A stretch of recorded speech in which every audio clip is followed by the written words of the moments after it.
दोस्तों, जब चंद्रयान 3 अर्थ की पेरिजी यानी 236 किलोमीटर धरती के सरफेस से दूर 5th ऑर्बिट में मौजूद था, तब इसरो ने अर्थ बाउंड पेरिजी फायर कर चंद्रयान 3 की वेलोसिटी को बढ़ा दिया था, जिस वजह से वो चांद की तरफ निकल पड़ा।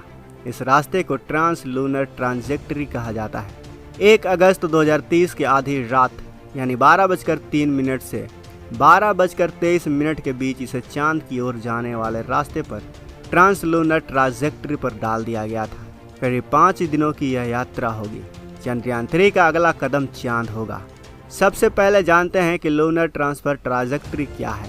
दरअसल चंद्रयान 3 जो अभी ट्रांस लूनर ऑर्बिट में है, वो चंद्रमा से 40,000 किलोमीटर की दूरी पर पहुंचने पर लूनर ग्रेविटी यानी चांद का गुरुत्वाकर्षण महसूस करना शुरू कर देगा। जब चंद्रयान 3 को धरती से बाहर भेजा जा रहा था, तब इसकी गति तेज कर दी गई थी ताकि यह धरती की कक्षा से आसानी से निकल जाए, उसके गुरुत्वाकर्षण बल से पार हो जाए। अब ठीक इसके विपरीत होगा। चांद की कक्षा में चंद्रयान के पहुंचने के बाद इसरो के वैज्ञानिक अब इसकी गति को थोड़ी थोड़ी धीमे करेंगे। इसका कारण यह है कि जिस समय यह चांद के करीब पहुंचेगा, यानी अपने पहले चक्कर में, वहां पृथ्वी का गुरुत्वाकर्षण बल शून्य होगा। चांद का भी करीब करीब शून्य ही रहेगा। अभी चंद्रयान 3 38,520 किलोमीटर प्रति घंटे की रफ्तार से चांद की ओर बढ़ रहा है। अब 5 अगस्त शाम करीब 7 बजे चंद्रयान 3 को चंद्रमा की पहली कक्षा में डाला जाएगा, यानी लूनर ऑर्बिट इंसर्शन यानी LOI की प्रक्रिया पूरी की जाएगी। चंद्रयान 3 की 3rd फेज की शुरुआत होगी और तब तक चंद्रयान 3 का 2nd फेज खत्म हो जाएगा। फिर उसकी गति को चेंज किया जाएगा, जिसके बाद चंद्रयान 3 लूनर ग्रेविटी के पकड़ में आ जाएगा। उसके बाद चंद्रयान 3 चांद को ऑर्बिट करने लगेगा और गोल गोल घूमकर अपनी स्पीड को कम करते हुए वो चांद की सतह पर उतर जाएगा। लेकिन अब बात आती है कि अगर चंद्रयान 3 भटका तो उसे कैसे चांद तक पहुंचाया जाएगा। तो दोस्तों, अभी जिस रास्ते पर चंद्रयान 3 चल रहा है, उसमें अगर हल्का सा भी ऊपर नीचे हुआ तो इसरो को काफ़ी दिक्कत आने वाली है। अब जिस बाहुबली रॉकेट LVM-3 से हमने चंद्रयान 3 को लॉन्च किया, उसकी पेलोड को ले जाने की एक क्षमता है। अब चंद्रयान 3 का वजन 3.8 टन है, जिसे 3,80,000 किलोमीटर दूर चांद पर भेजना काफ़ी बड़ा काम है। अब जिस तरह स्पेस एजेंसी पर केजी चार्ज करती है, यानी अगर आपको अंतरिक्ष में कोई सामान पहुंचाना है तो पर केजी के हिसाब से आपको फीस अदा करनी पड़ेगी। अगर आप 1 लीटर की पानी की बोतल अंतरिक्ष में भेजना चाहते हैं तो उसमें आपको $2,000 की फीस अदा करनी पड़ सकती है। ये नासा की फीस है, लेकिन हमारे इसरो का इससे कम आएगा। तो ऐसे में जितना ज़्यादा पेलोड उतना ज़्यादा पैसा, इसीलिए इसरो इतना खर्च नहीं करना चाहता, क्योंकि इसरो का बजट काफ़ी कम होता है और उसी बजट में और भी स्पेस मिशन पर काम करना पड़ता है। वो बात अलग है कि भविष्य में जैसे जैसे इसरो तरक्की करेगा, वैसे वैसे उसका बजट भी बढ़ाया जाएगा। लेकिन अभी इसी वजह से अंतरिक्ष में लिमिटेड यंत्र भेजे जाते हैं।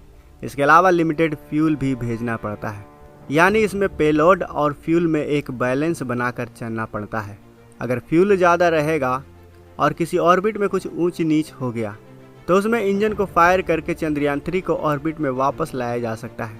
लेकिन अगर फ्यूल कम है तो ऐसे में इसरो के पास चांसेस कम होंगे। और इसरो के चंद्रयान 3 के साथ भी कुछ ऐसा ही है। चंद्रयान 3 में इसरो ने लिमिटेड फ्यूल का ही इस्तेमाल किया है और आपने देखा होगा कि बार बार 18 दिन से 5 बार इसने अर्थ के ऑर्बिट में चक्कर लगाए। तो जब चंद्रयान 3 धरती के करीब आता था, तब इसरो में बैठे ऑपरेटर यानी वैज्ञानिक उसके थ्रस्टर को ऑन करते थे, जिसके वजह से उसका ऑर्बिट बड़ा हो जा रहा था। यहाँ तक सब कुछ तो ठीक रहा, लेकिन अब लूनर ट्रांसफर ट्रांजेक्टरी में ऐसी स्थिति निर्मित होती है जिसमें चंद्रयान 3 का डायरेक्शन भटक जाता है। तो इसरो को वापस से फ्यूल बर्न करना होगा और वो फ्यूल लिमिटेड है। ऐसे में 5 बार चंद्रयान 3 को चांद के ऑर्बिट में चक्कर लगाने हैं, जिसमें उसके ऑर्बिट को चेंज करने के लिए बार बार फायर किया जाएगा। सबसे ज़रूरी चीज़ जिसमें सबसे ज़्यादा फ्यूल का इस्तेमाल होना है, वो है लैंडिंग। 30 किलोमीटर की हाइट पर जब चंद्रयान 3 पहुँचेगा, तब उसे उतारा जाएगा तो वो फ्यूल को बर्न करके अपनी स्पीड को कम करेगा, इतनी कि 5 किलोमीटर प्रति सेकंड की स्पीड से वो लैंड करे। हालांकि उसके लेग्स को इतना मजबूत बनाया गया है कि वो 10 किलोमीटर प्रति सेकंड की स्पीड से होने वाले झटकों को भी झेल सकता है। तो लैंडिंग के लिए काफ़ी ज़्यादा फ्यूल बर्न होना है।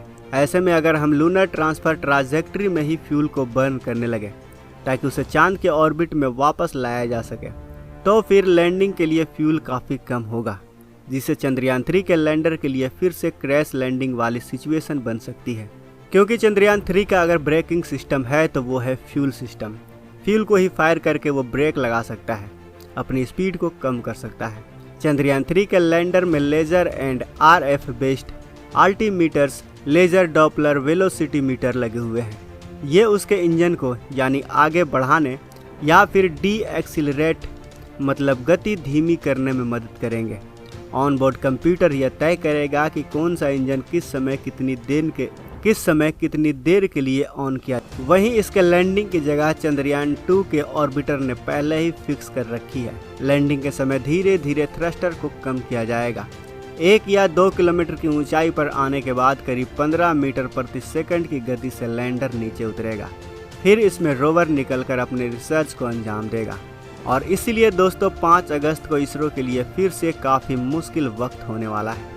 अब देखना यह है कि हमारा इसरो इस मुसीबत से कैसे बच सकता है। वैसे दोस्तों आप इस वीडियो को लाइक ज़रूर करें, अपने दोस्तों के साथ शेयर ज़रूर करें और कमेंट बॉक्स में अपनी शुभकामनाएं इसरो को ज़रूर दें, ताकि हमारे वैज्ञानिकों का हम हौसला बढ़ा सकें। आप हमारे चैनल को सब्सक्राइब करें चाहे ना करें, लेकिन हमारे वैज्ञानिकों का हौसला बढ़ाने के लिए आप इस वीडियो को लाइक करें, अपने दोस्तों के साथ शेयर ज़रूर करें। मिलते हैं अगले वीडियो में। जय हिंद।